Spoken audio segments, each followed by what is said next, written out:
আচ্ছা দেখো, আজকে থেকে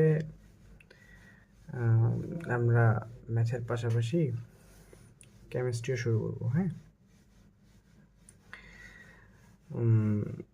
আমাদের ইন্টারমিডিয়েটের কেমিস্ট্রি বলো, ফিজিক্স বলো, ম্যাথ বলো বা বায়োলজি বলো, যেটাই বলো না কেন, প্রতিটাতেই 2টা করে পেপার আছে। First paper, second paper. কেমিস্ট্রিও এরকম ফার্স্ট পেপার, সেকেন্ড পেপার আছে। তো আমরা ফার্স্ট পেপার দিয়ে শুরু করব। কেমিস্ট্রি ফার্স্ট পেপারে তোমার মোট 5টা অধ্যায় আছে। হ্যাঁ, সেকেন্ড পেপারে 5টা অধ্যায় আছে। তো এই 5টা অধ্যায়ের মধ্যে কেমিস্ট্রির প্রথম পত্র যেটা, এটার প্রথম অধ্যায় আর 5 নম্বর অধ্যায়টা মোটামুটি থিওরি বেসড, অর্থাৎ এমনি নর্মাল আলোচনা। তুমি যদি বলো যে কেমিস্ট্রি ফার্স্ট পেপারের মেইন অধ্যায় কোনগুলো, ঠিক আছে, আমাদের পড়তে হবে কোনগুলো, এবং পরীক্ষার জন্য মেইন কথা যেটা, পরীক্ষার জন্য ইম্পর্টেন্ট কোনটা, তো সেটা হচ্ছে আমাদের কেমিস্ট্রি ফার্স্ট পেপারের 2 নম্বর, 3 নম্বর আর 4 নম্বর অধ্যায়। তুমি যদি এই 2, 3 আর 4 নম্বর অধ্যায়গুলো হচ্ছে ভালো করে আয়ত্ত করতে পারো, তাহলে তোমাকে পরীক্ষায় আটকানোর মতো আসলে কেউ নাই। এবং আমাদের এই 3টা অধ্যায় জানলেই ধরে ধরে নিতে পারো যে আমাদের প্রথম পত্র শেষ। ঠিক আছে, তো আমরা শুরু করব প্রথমে কেমিস্ট্রির। সময় লাগবে, আমাদের প্রচুর সময় লাগবে এই অধ্যায়গুলো শেষ করতে। 2 অধ্যায় শেষ করতে অনেক দিন লাগবে, 3 অধ্যায় অনেক সময় লাগবে, 4 অধ্যায় অনেক সময় লাগবে। সময় আমাদের হাতে আছে যথেষ্ট পরিমাণ। আমরা যদি প্রতিদিন একটু একটু করে আগাইতে থাকি, দেখবা যে একটা সময় ঠিকই শেষ হয়ে যাবে। হ্যাঁ, আচ্ছা, দ্বিতীয় কথা, আমরা কেমিস্ট্রি করার সময় বই ফলো করব। এটা হচ্ছে তোমার হাজারি আর নাগ স্যারের, সরোজকান্তি সিং হাজারি আর হারাধন নাগ স্যারের যে বইটা আছে, chemistry first paper, second paper, সবাই ফলো করে, আমরা ফলো করব। সবথেকে সমস্যার কথা যেটা, যে আমরা কিন্তু দেখবো যে অনলাইন খুললে এই ক্লাস, সে ক্লাস, হাবি জাবি ইত্যাদি ইত্যাদি অনেক ক্লাস। তো তুমি কনফিউজড হয়ে যাবে আসলে যে কোনটা করা উচিত তোমার আর কোনটা করা উচিত না। এই নোট পড়বো, ওই নোট পড়বো, এই পড়বো, সে পড়বো। আমাদের আসলে এত কোনো কিছুই দরকার নেই। আমরা যদি কেউ এই স্যারের যে বই আছে, বইয়ের অধ্যায়গুলো যদি ঠিকঠাক মতো রিডিং পড়তে পারি, তাহলে দেখবা যে এই জিনিসগুলো একদম ক্লিয়ার হয়ে গেছে। হ্যাঁ, আর তুমি যদি স্যারের বই ভালো করে বুঝতে পারো, বইয়ের মধ্যে যে লাইনগুলো আছে, কেন আসছে, কোথা থেকে আসছে, এই জিনিসগুলো যদি তুমি ঠিকঠাক মতো বুঝতে পারো, তাহলে তোমাকে রসায়নে আটকানোর মতো কেউ নেই। আচ্ছা, আমাদের ইন্টারমিডিয়েটের যে রসায়ন হবে, এই রসায়ন কিন্তু আমাদের এসএসসি রসায়নের থেকে একটু ইমপ্রুভড। অর্থাৎ আমরা যে রসায়ন দেখে আসছি, গতানুগতিক রসায়ন 9-10-এ, ওই রসায়নের থেকে দেখবা যে এখানে অনেক কিছুই এক্সট্রা করে আছে। আমাদের থিওরির পাশাপাশি ম্যাথ রিলেটেড প্রবলেমও কিন্তু এখানে সলভ করতে হবে। আচ্ছা, তো এই রসায়ন কিন্তু দেখবা যে মোটামুটি আমাদের কঠিন সাবজেক্টগুলোর মধ্যে একটা, কারণ এখানে তোমার রিডিং যেরকম পড়তে হবে, সংজ্ঞাগুলো যেরকম পড়তে হবে, বিভিন্ন বৈশিষ্ট্য ইত্যাদি ইত্যাদি অনেক কিছু পড়তে হবে। প্লাস পাশাপাশি দেখবা যে তোমাকে অনেক ম্যাথও করতে হচ্ছে। অর্থাৎ এখানে ম্যাথ তো থাকবেই, সাথে তোমার থিওরি অংশ থাকবে। ঠিক আছে, তো সব মিলায় দেখা গেছে যে মোটামুটি একটা কঠিন সাবজেক্ট। আর আমি যখন ইন্টারে উঠছি, শুরুর দিকে মনে করো এই রসায়ন নিয়ে আমাকে খুবই ঝামেলার মধ্যে পড়তে হয়েছে। ধরো পড়তে গেছি স্যারের কাছে, ঠিকঠাক মতো বুঝি না কী পড়াচ্ছে, কী পড়বো, কোনটা পড়বো, বই পড়বো, গাইড পড়বো না নোট পড়বো, না এটা করবো না ওটা করবো, অনেক ঝামেলা, অনেক ঝামেলার মধ্যে দিয়ে হচ্ছে গেছি। তো তুমি যাতে এরকম ঝামেলার মধ্যে না পড়ো, ঠিক আছে, এই কারণেই আমি হচ্ছে চিন্তা ভাবনা করছি যে এটা আমি তোমাকে বই ভিত্তিক পড়াশোনা করাবো। অর্থাৎ বইটাই হচ্ছে এক্ষেত্রে তোমার নোট। ওকে, অর্থাৎ আমি বইয়ের প্রতিটা লাইন বা বইয়ের ভিতরে যে জিনিসগুলো আমাদের দরকার, আমি হচ্ছে তোমাকে ওই জিনিসগুলো পড়াবো, যাতে তোমার কেমিস্ট্রি একদম যে বেসিক জিনিসপত্রগুলো আছে সেই জিনিসগুলো ক্লিয়ার হয়। কেন তুমি কেমিস্ট্রি পড়তেছো, আর কি পড়তে হবে, ভিতর থেকে কি জানা উচিত, কি জানা উচিত না, আমরা যাতে বিস্তারিত পড়তে পারি। এবং এইটাই ধরে রাখতে পারো তোমার সব থেকে বড় নোট। ঠিক আছে, এটাই ধরে রাখতে পারো তোমার সব থেকে বড় নোট। হ্যাঁ, তো এই হচ্ছে ব্যাপার স্যাপার। যা বলার বললাম কেমিস্ট্রি সম্পর্কে।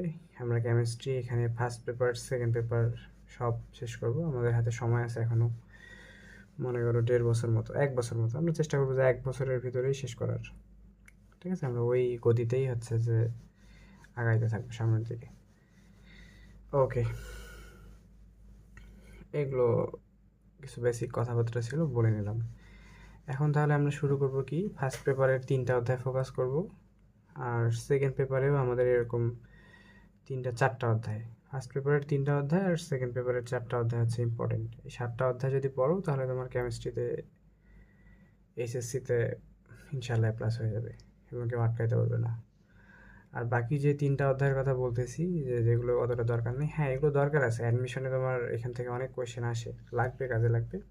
আমরা একটুগুলো পরে শিখলেও আমাদের কোনো সমস্যা নেই। তবে আমাদের সবসময় চিন্তাভাবনা করতে হবে যে মেইন জিনিসগুলো যাতে আগে শেষ হয়ে যায়। হ্যাঁ, যাতে আমরা পরীক্ষায় ঠিকঠাক মতো অ্যান্সার করতে পারি। দেখো, অনেকে অনেক কিছু শেখে, কেমিস্ট্রি বলো, ফিজিক্স বলো, ম্যাথ বলো, অনেক কিছু শেখা যায়, ডিপলি শেখা যায়। কিন্তু তুমি যদি তোমার দরকারি অংশটুকু আগে শেষ করতে না পারো, পরীক্ষার হলে যায় দেখবা যে তোমার না কঠিন শেখা হয়েছে না সহজ শেখা হয়েছে। বুঝতে পারছো? এটা হচ্ছে ব্যাপার। তো চলো এবার আমরা শুরু করি। আজকে আমরা আলোচনা করব কেমিস্ট্রি প্রথম পত্রের 2য় অধ্যায়। এই অধ্যায়ের নাম হচ্ছে গুণগত রসায়ন। ইংলিশে বলতে গেলে কোয়ালিটেটিভ কেমিস্ট্রি। ওকে, আচ্ছা, এই গুণগত রসায়নটা আসলে কি? গুণগত রসায়নটা হচ্ছে আমাদের যে রসায়ন আছে সেই রসায়নেরই একটা শাখা। ঠিক আছে, মানে রসায়নেরই একটা পার্ট, অংশ, যেই জায়গাতে আমরা আলোচনা করি যে কোনো একটা পদার্থের মধ্যে কি কি উপাদান আছে। ধরো এটা আমার হাতে কি, এটা একটা কলম। ওকে, ধরো যে কলমের ভিতরে কি থাকে বলো? ভিতরে ধরো যে এই কলমটার ভিতরে তোমার যে উপরে ধরো যে রাবারটা আছে, এই রাবারটা কি কি উপাদান দিয়ে তৈরি? ধরো এই রাবারটার মধ্যে কি আছে বলো? বিভিন্ন উপাদান থাকতে পারে। সিলিকন আছে। উপাদান বলতে আমাদের যে মৌলিক 118টা পদার্থ আছে, যে মৌলিক 118টা মৌল আছে, সেই মৌলগুলো দিয়েই তো এই কলমের যে রাবারটা আছে, রাবারগুলো তৈরি, তাই না? তো কোয়ালিটেটিভ কেমিস্ট্রি বা গুণগত রসায়ন আলোচনা করে কি নিয়ে জানো? যে আমি এই রাবারটাকে পরীক্ষা করব এবং বের করব যে এই রাবারের মধ্যে কি কি মৌল তোমার বিদ্যমান আছে। এই যে বিজ্ঞানের যে শাখায় এই যে এই অ্যানালাইসিস রিলেটেড কাজগুলো করা হয়, অর্থাৎ বিজ্ঞানের যে শাখায় বের করতে হয় যে এই পদার্থটার ভিতর কি কি উপাদান দ্বারা গঠিত, সেই শাখাটাই হচ্ছে তোমার গুণগত রসায়ন। অর্থাৎ গুণগত রসায়নে আমরা কি করব, যে কোনো একটা পদার্থকে বিশ্লেষণ করে দেখব যে ওইটার ভিতরে আসলে কি কি আছে। ঠিক আছে, এইটা হচ্ছে যে মেইন পার্ট, মানে এটা হচ্ছে এই অধ্যায়ের মেইন জিনিস। হ্যাঁ, এখন তুমি তো ভালো করে জানো যে কোনো একটা মেইন জিনিস নিয়ে যখন তুমি চিন্তা করতেছো, তখন এর আশেপাশেও অনেক কিছু নিয়ে আলোচনা করতে হয়। ঠিক আছে, তোমাকে যদি এখন আমি ডিরেক্ট বলি যে এটার ভিতর সিলিকন আছে, এটা আছে, সেটা আছে, আরও ম্যাগনেসিয়াম আছে, ফসফরাস আছে, জাস্ট কথার কথা বলতেছি, ম্যাগনেসিয়াম আছে, ফসফরাস আছে। এখন তুমি যদি নাই জানো যে ম্যাগনেসিয়াম কি, ফসফরাস কি, সিলিকন কি, এদের পরিচয় সম্পর্কে না জানো, তাহলে কিন্তু তোমাকে আমার বলাটাই বৃথা যে এর ভিতরে এই জিনিসগুলো আছে। ওকে, তো আমার গুণগত রসায়ন বুঝতে হলে আনুষাঙ্গিক আরও কিছু কিছু জিনিসের জানা প্রয়োজন। সেই জিনিসগুলো হচ্ছে আমরা কি করব, এই অধ্যায়ে জানব। এখন সেই জিনিসগুলো কি কি সেটা হচ্ছে এর ভূমিকার মধ্যে দেওয়া আছে। আমরা বই পড়ার সময় কিন্তু দেখা গেছে যে এই ভূমিকা টুমিকা এই জিনিসগুলো আসলে দেখার চেষ্টা করি না, আসলে দেখারই চেষ্টা করি না যে আমাকে কী বলতে চাইছে, আমার পরীক্ষায় আসবে বিধায় আমি পড়াশোনা করি, দ্যাটস ইট, এরকম। তো আমাদের আসলে জানা দরকার যে একটা অধ্যায় যে আমি পড়তেছি এই অধ্যায়টা থেকে আমি আসলে কী শিখবো, ঠিক আছে, বা এই অধ্যায়টা আমার কেন জানা প্রয়োজন, বা এই অধ্যায়টাতে কী বলতে চাচ্ছে। আমি যদি এই উদ্দেশ্যগুলো না বুঝি তাহলে এই অধ্যায়ে পড়া আসলে আমার কাছে হচ্ছে যুক্তিসঙ্গত না, ঠিক আছে। তো এখন ভূমিকাতে আসো, যে আসলে এই অধ্যায়টাতে কী কী আছে বা কী কী আমি জানবো, সেই জিনিসগুলো একটু শর্টকাটে একবারে হচ্ছে যে জেনে নিতে পারবো। তার মানে আমার ভূমিকাটা একটু পড়ে বুঝতে হবে যে এখানে আসলে কী বলছে।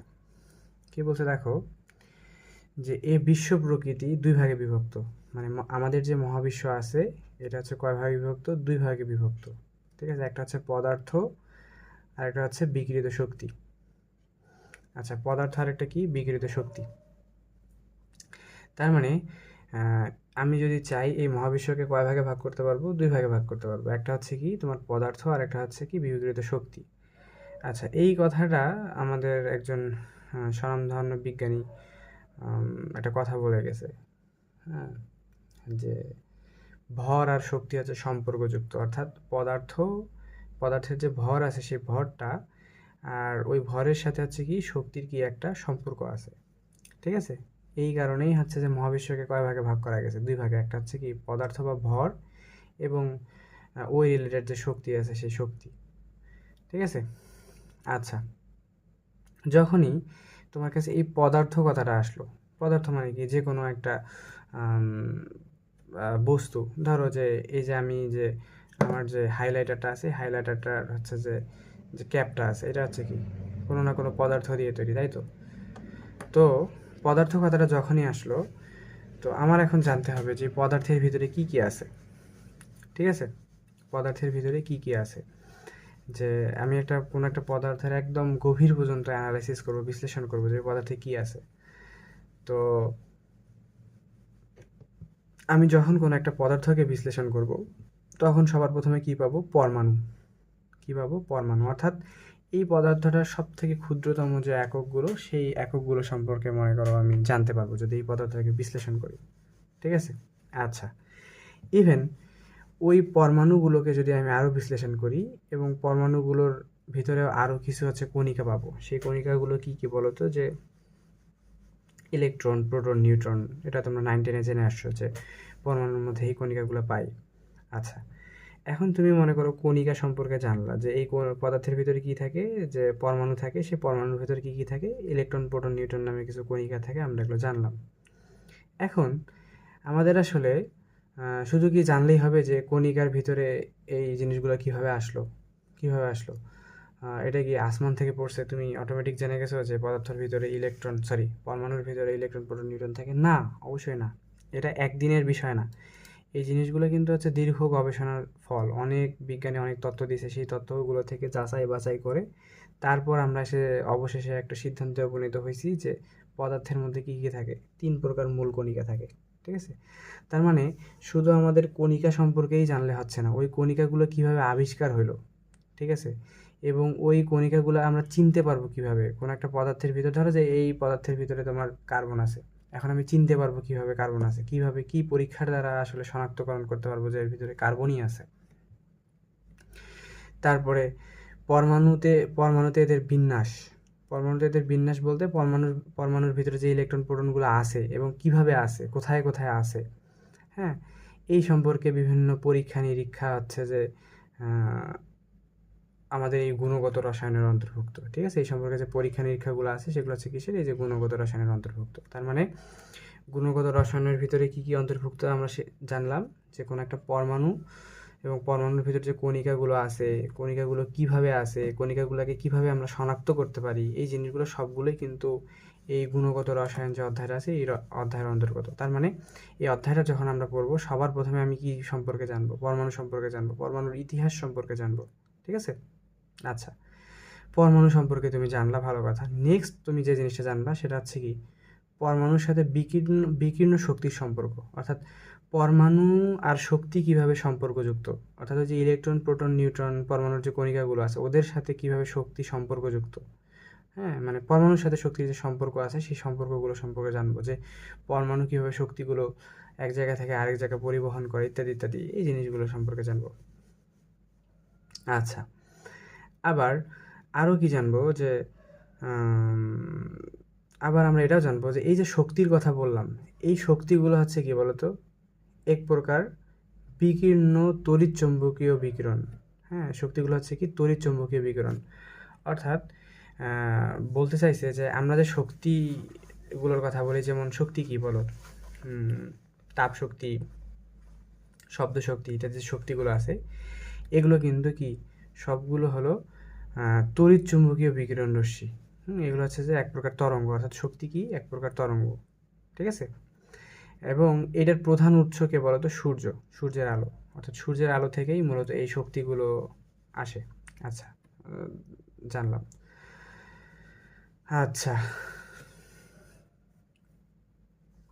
তারপরে আমরা জানবো, আচ্ছা এই তরঙ্গ, আমরা জানলাম যে শক্তি হচ্ছে কি একবার তরঙ্গ, এবং আরও জানবো যে এই তরঙ্গগুলোকে বিভিন্ন হচ্ছে যে ইয়েতে ভাগ করা যায়। হ্যাঁ, তরঙ্গ বা যে রশ্মিটা আছে, বা রশ্মি বলতে আলোক রশ্মির কথা বলছে, এই রশ্মিগুলোকে আবার বিভিন্ন ভাগে ভাগ করা যায়, যেমন ইনফ্রারেড রশ্মি, ইউভি রশ্মির নাম শুনছো, যে সূর্য থেকে ইউভি রশ্মি আসে, আলট্রাভায়োলেট রে, অতিবেগুনি রশ্মি, তারপর রেডিও টেলিভিশন তরঙ্গ, ইত্যাদি ইত্যাদি। মানে এই তরঙ্গগুলোকেও আবার বিভিন্ন ভাগে ভাগ করা যায়। তার মানে আমরা সেই তরঙ্গগুলো সম্পর্কেও, যে তরঙ্গের যে ভাগগুলো আছে সেই ভাগগুলো সম্পর্কেও জানবো।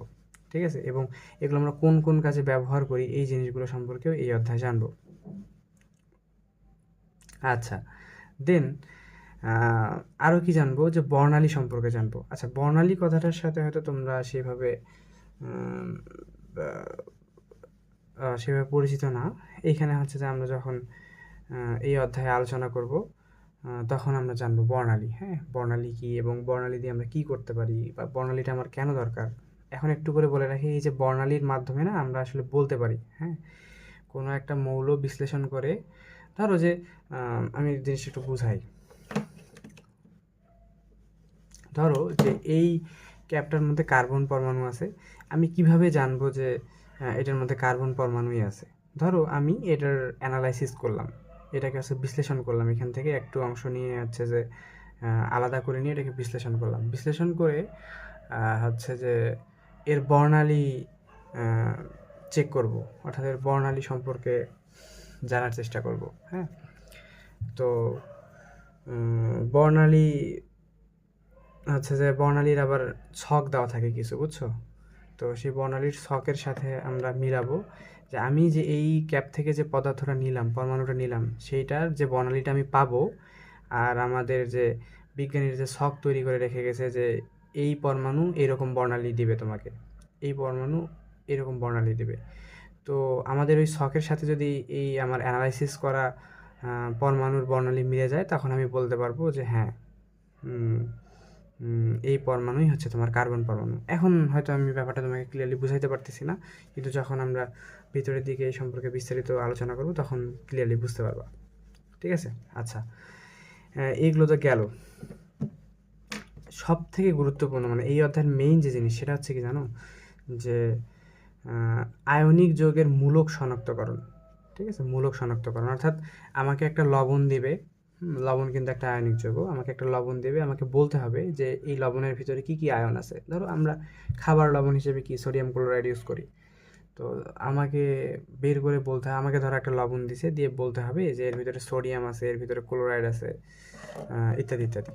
তো আমি যখন, একটা মজার কথা বলে, একটা গল্প বলি ছোটো। আমি যখন ভার্সিটিতে প্রথম আসলাম, হ্যাঁ, তো এসে আমাদের প্রথমেই কেমিস্ট্রি যে ল্যাব ছিল, ওই ল্যাবে কিন্তু এসেই আমরা এই মূলক শনাক্তকরণ রিলেটেড একটা ল্যাব ছিল। আমরা ল্যাবের মধ্যে লবণের মূলক শনাক্ত করতাম, যদিও এটা ইন্টারমিডিয়েটেও আছে। তো ইন্টারমিডিয়েটে হচ্ছে যে আমরা ঠিকঠাক মতো প্র্যাকটিক্যালগুলো করতে পারিনি, তো ভার্সিটি এসেই আসলে প্রথম প্র্যাকটিক্যালগুলো করছি। তখন আমরা আসলে ওই আমাদের স্যাররা আননোন লবণ দিত, বলতো না যে এটা কী লবণ, আমাদেরকে হচ্ছে যে পরীক্ষা করে করে করে টেস্ট করে করে করে বের করতে হতো যে এটা এই লবণ, এটা সেই লবণ, ইত্যাদি ইত্যাদি ইত্যাদি। ঠিক আছে। আচ্ছা, তো লবণ শনাক্তকরণ বা আয়ন শনাক্তকরণ হচ্ছে যে এই অধ্যায়ের খুবই গুরুত্বপূর্ণ একটা টপিক। ইভেন আমরা আরও সামনের দিকে জানতে পারবো যে এই অধ্যায়ের আরও কিছু কিছু গুরুত্বপূর্ণ অংশ আছে। জৈব যৌগ পৃথকীকরণ, বিশোধন। বিশোধন বলতে বোঝায় যে ধরো আমি 2-3টা যৌগ মিক্স করে ফেলছি, হ্যাঁ, এবং ধরো যে আমি কী বলবো, লবণ আর চিনি, উদাহরণ দিচ্ছি কথার কথা, যে লবণ আর চিনি মিক্স করে ফেলছি, এটাকে আমি আলাদা করব। ঠিক আছে, কীভাবে আলাদা করতে পারি? তো এই অধ্যায়ে আমরা হচ্ছে যে আলাদা করার কিছু টেকনিক সম্পর্কে জানবো। ঠিক আছে।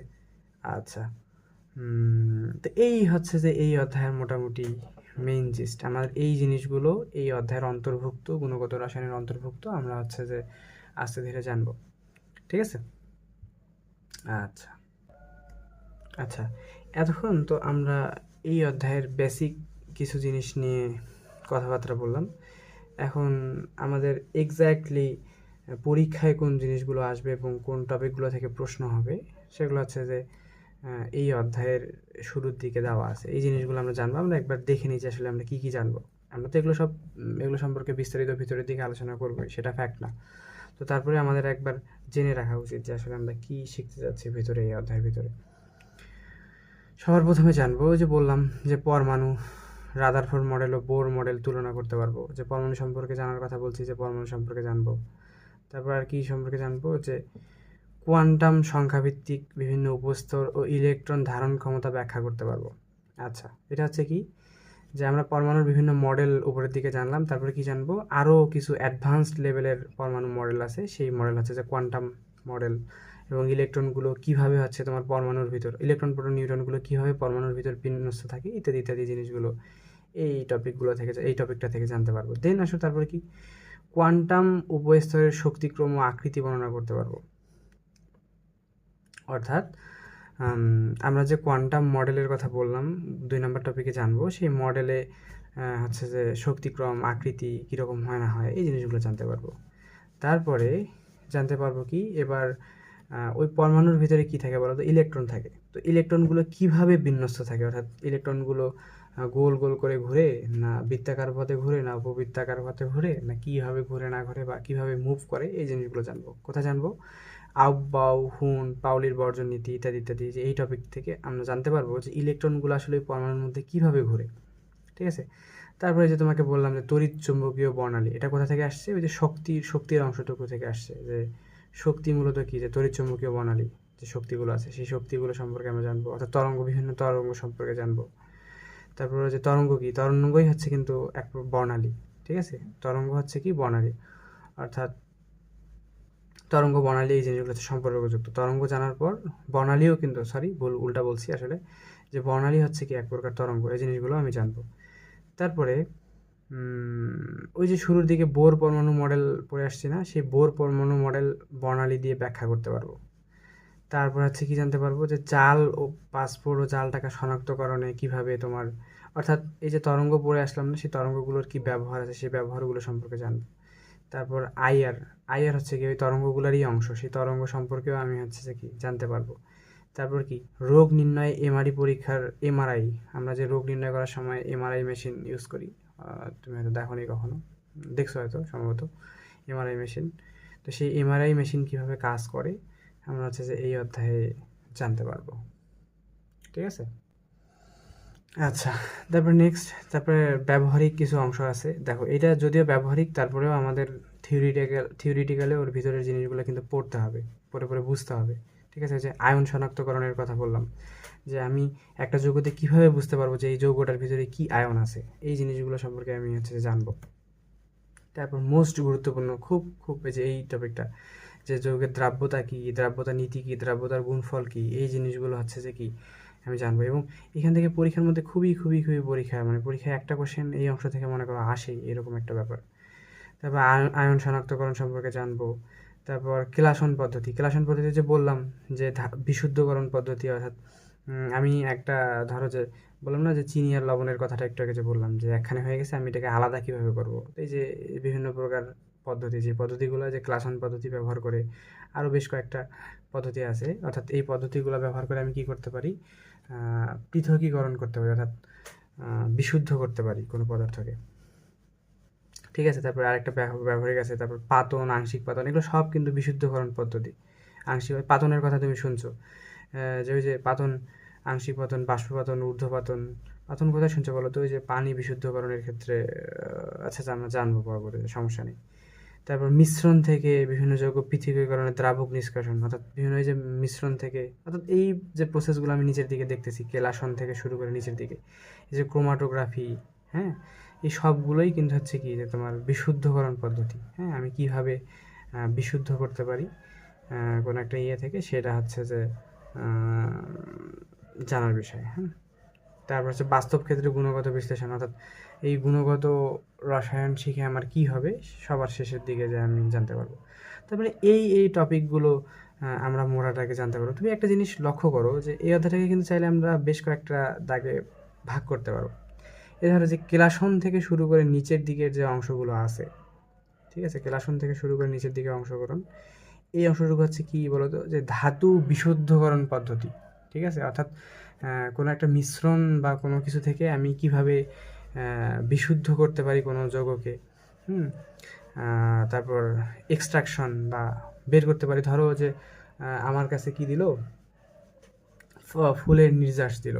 ফুলের নির্যাস বলতে ধরো যে আমাকে একটা জবা ফুলের পাপড়ি দিল, দিয়ে বললো যে এইখান থেকে তুমি জবা ফুলের পাপড়ি থেকে তুমি এর যে কালারটা আছে সেই কালারটাকে আলাদা করে নিয়ে আসো, নিষ্কাশন, কালারটাকে আলাদা করে ফেলো, বা এর যে গুরুত্বপূর্ণ অংশগুলো আছে এগুলোকে আলাদা করো।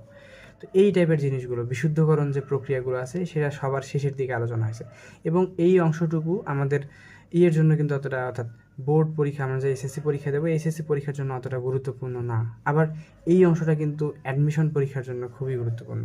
ঠিক আছে, তার মানে আমাদের অ্যাডমিশনের জন্য যায় আবার এই জায়গা পড়তেই হবে। ঠিক আছে, তো উপরের দিকে দেখো, উপরের দিকে যে অংশটুকু আছে, যে শিক্ষা পরীক্ষা টরীক্ষা ইত্যাদি, এগুলো হচ্ছে শনাক্তকরণ যে অংশটুকু, অর্থাৎ এটা কিন্তু মেইন অংশটুকু, মেইন অংশ বলতে পারো। ঠিক আছে, এটা একদম মেইন পার্ট বলতে পারো। ঠিক আছে, যে আমাদের যে গুণগত রসায়নের কথা আমি বললাম, গুণগত রসায়নের যে একদম মেইন যে জিনিস, সেটা হচ্ছে কিন্তু এই যে এতটুকু জিনিস, বিভিন্ন আয়ন শনাক্তকরণ, ঠিক আছে, দ্রাব্যতা হাবিজাবি যে জিনিসগুলো, এই জিনিসগুলো। আবার আসো, তাহলে আমি কয়টা অংশ পেলাম? দুইটা অংশ। একটা হচ্ছে শেষের দিকের এই যে বিশুদ্ধকরণ যে অংশটুকু, তারপর হচ্ছে কি অংশ পাইলাম, যে শনাক্তকরণ যে অংশ, অর্থাৎ বিশুদ্ধকরণ, শনাক্তকরণ। ঠিক আছে, এগুলো দেন আসো। আবার যদি দেখা হয় যে তড়িৎ চুম্বকীয় বর্ণালী থেকে এই যে এমআরআই রোগ নির্ণয়ের যে পদ্ধতি, এই জায়গাটাতে আমরা আছে তরঙ্গ বা শক্তি রিলেটেড যে যে জিনিসগুলো আছে, অর্থাৎ শক্তি রিলেটেড যে ব্যাপারগুলো, সেই জিনিসগুলো আমরা এখানে জানবো। আবার শুরুর দিকের যে 4টা টপিক আছে, এই টপিকগুলো কিসের? এই টপিকগুলো তুমি যদি জানো তাহলে হচ্ছে পরমাণু সম্পর্কে তুমি জানতে পারবা। ঠিক আছে, কি সম্পর্কে জানতে পারতেছো? এখান থেকে তুমি পরমাণু সম্পর্কে জানতে পারতেছো। ঠিক আছে, এখান থেকে আমি জানতে পারতেছি পরমাণু সম্পর্কে।